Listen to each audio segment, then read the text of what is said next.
Peggy 16. Join us for an exclusive behind-the-scenes look at the next installment of the most celebrated RTS franchise of all time. This is Command & Conquer: Beyond the Battle, Part 1.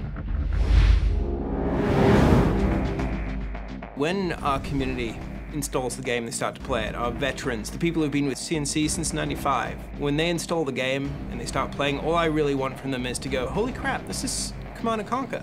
This feels like a Command & Conquer, a classic Command & Conquer game. It feels like Generals. So the core concepts in the original Command & Conquer RTS games were really about building a base, defending that base, and building an assault army that you could go attack the other base. First thing we said is we need to kind of wash the stain of CNC4 away. And to do that, you really have to get back to your roots, to get back to what it was that made your fans in the first place. Well, to me, the roots of Command & Conquer are always about base building that doesn't feel like a chore, harvesting that doesn't require your full attention, and a focus on fast action and lots of viable strategies in the actual combat.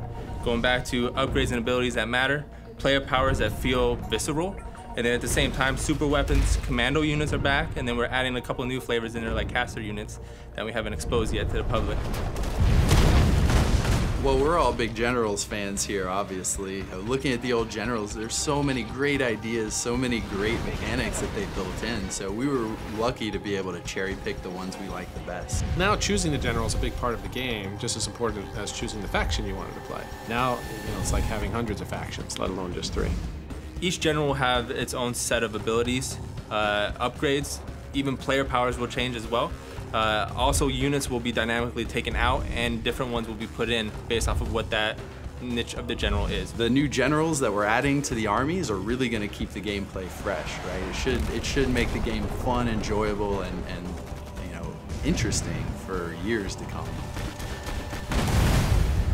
So what I really find exciting about the next Command & Conquer is that this is a product that's going to be aimed directly to consumers, going directly to consumers and appealing to them for the success of the product, but more importantly for the feedback. So fan feedback and metrics are absolutely amazing now in a connected environment.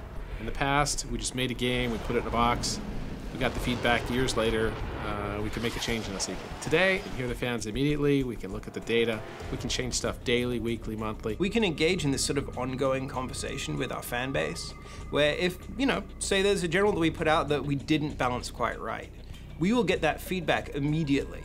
It's not like we're going to be like, okay, well, when we do the expansion pack or in a patch in 3 months, we'll fix this. It's going to be one of those things where we kind of grow together, and that's what we want to kind of breed. It's a live product, and we want to make sure that the community at the core is part of that rendition of making this game better. This is ultimately the fans' game, and we're looking forward to making the game better with them. Absolutely, I'll play the new Command & Conquer when it comes out.